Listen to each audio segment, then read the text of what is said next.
Hey guys, it's me, Jack, and I'm back with another review. Today I will be reviewing the fourth movie in the Jurassic Park series, Jurassic World. After Jurassic Park 3 failed to do that well at the box office or with critics, the franchise was put to rest. Until the summer of 2015, when a fourth movie titled Jurassic World was released. I was fairly skeptical about all this, but I still went and saw the movie. The film takes place years after the events of the last film. Not only is Jurassic Park now under new management, but it's also open for business, and has been for several years.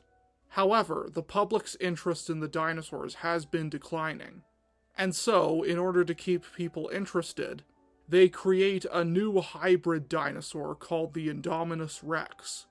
Things seem to be going fine until it breaks out and starts wreaking havoc. When it comes to the characters of this movie, we have Chris Pratt playing Owen Grady, a former soldier from the Navy, who is now working in the park training velociraptors. Chris Pratt is his usual charming, likable self. His relationship with the raptors is one of the things that I did genuinely like about this movie. Once again, though, there isn't really that much of a character arc for him. He comes off more as the person teaching the lesson than the person learning the lesson. He already knows that these dinosaurs are animals and should be treated as such. But unfortunately, the people running the park don't seem to really think that way. Particularly Claire, played by Bryce Dallas Howard. Her character is probably my favorite in the movie because she actually does go on a journey. She starts off not really caring about the dinosaurs at all, and always referring to them as assets. But when she sees a dinosaur die right in front of her, suddenly her view on them is completely shifted. She finally sees them for what they truly are, animals. The relationship between her and Owen is kind of forced. There just isn't much chemistry between them, and when they do eventually kiss, it just seems out of nowhere. This really bothers me in movies. You don't always need to have your male and female character get together by the end. There are the characters of Zach and Gray, Claire's two nephews. Gray, the younger brother, is pretty decent. On the other hand, I really hate Zach. He's just kind of a douchey teenager. He stares at girls like a creep, and he makes stupid decisions that put him and his brother in danger. Like when they're riding in a hamster ball in the field, and they're given a message telling them to go back. And Zach is like, nah, let's just keep going. In fact, let's go off into the jungle. And big shock, they nearly get killed. Nice going there, Zach. Of course, we also have the subplot about their parents getting a divorce, which is just the stupidest thing ever. Something that I praised about the original Jurassic Park was how they cut the subplot about Tim and Lex's parents getting a divorce from the book, only having a few minor references to it, so that it doesn't hijack the story. But here, there are several scenes dedicated to it, and whenever they cut back to this subplot, I just lose interest. And the worst part is, there's no resolution to this subplot. It just feels like an afterthought. There's the character of Hoskins, a man who wants to use the velociraptors as weapons in the military. Remember when I talked about how the villains in the first two Jurassic Park movies served a purpose to the story and didn't feel pointless? Well, Hoskins is the opposite of that. He just feels like a pointless character. Why do we need a human villain? We have the Indominus Rex. The Indominus Rex is enough. That's what I liked about Jurassic Park 3. It didn't feel the need to just shoehorn a pointless villain in there. It recognized that the plot didn't need one. You could easily cut Hoskins from the plot of this movie and not much would be different. Hell, it would probably be better.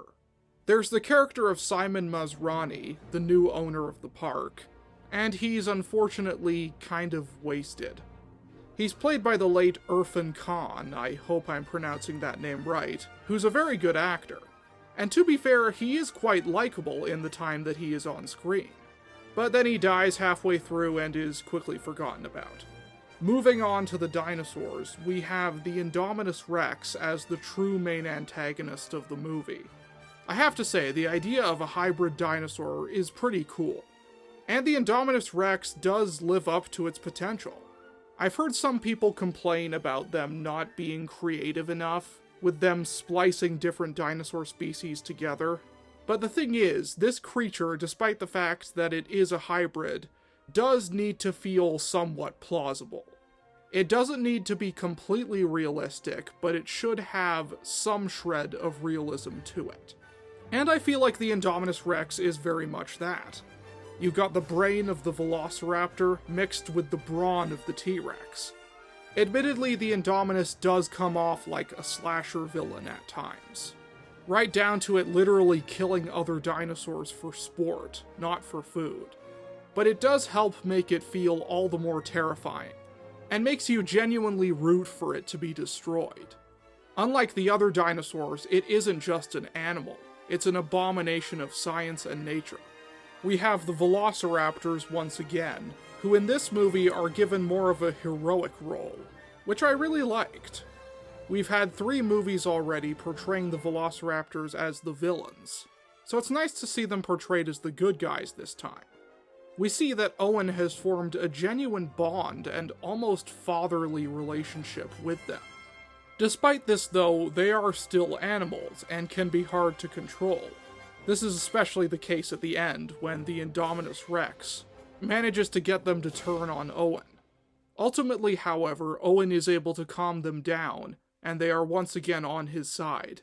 We get some other returning dinosaurs like the Stegosaurus and the Triceratops, but we do also get some new ones like the Apatosaurus, who have that one really heartbreaking moment where one of them dies in front of Claire. The animatronic that they use in this scene is one of the best in all of the Jurassic Park movies. We also have the Ankylosauruses again, and unlike the last movie, they actually get something to do. One of them gets to have a little fight with the Indominus, and it's a good way of showing the Indominus' strength. The Ankylosaurus was always seen as one of the more powerful herbivores that could hold its own against carnivores like the T-Rex. But here we see that the Indominus is actually able to kill it. We also get a sequence with some Pteranodons and Dimorphodons as well. And as exciting as the Pteranodon sequence was in Jurassic Park 3, this one is even better in my opinion. You get to see the Pteranodons attacking and chasing tourists, drop people into the ocean.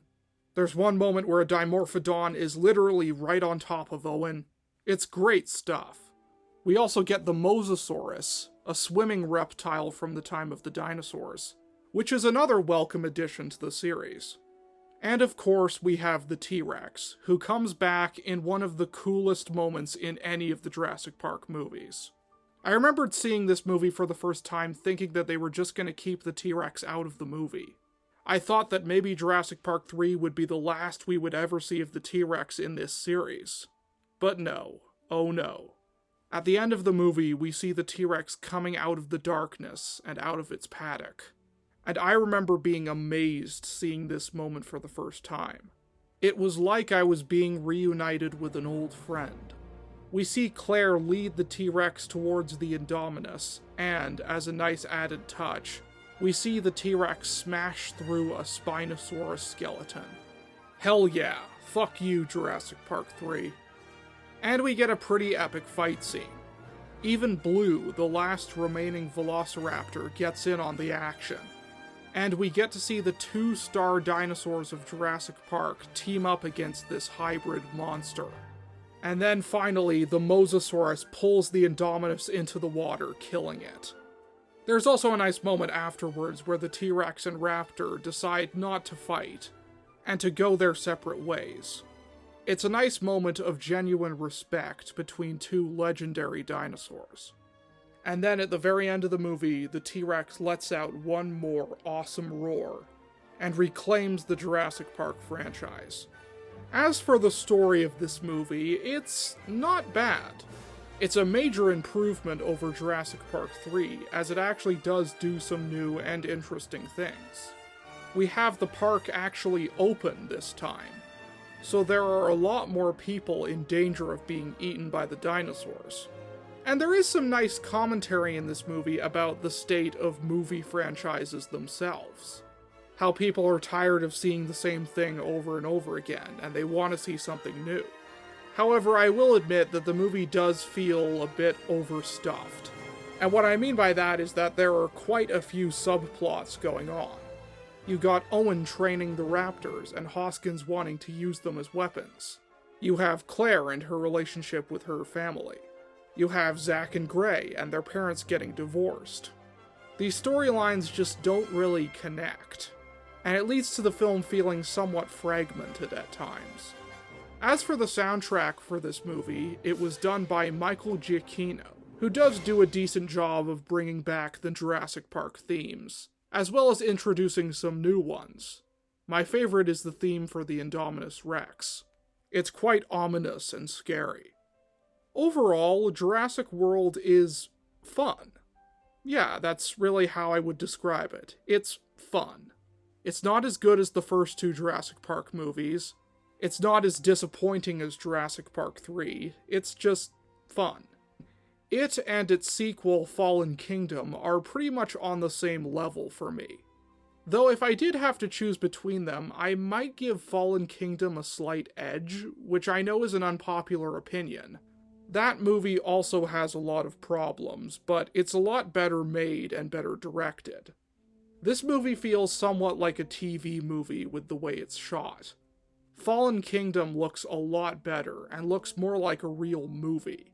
Still, at the end of the day, I do enjoy this movie. It certainly could have been a lot better, but at the same time, I am glad that it was made. I'll give Jurassic World a 7 out of 10.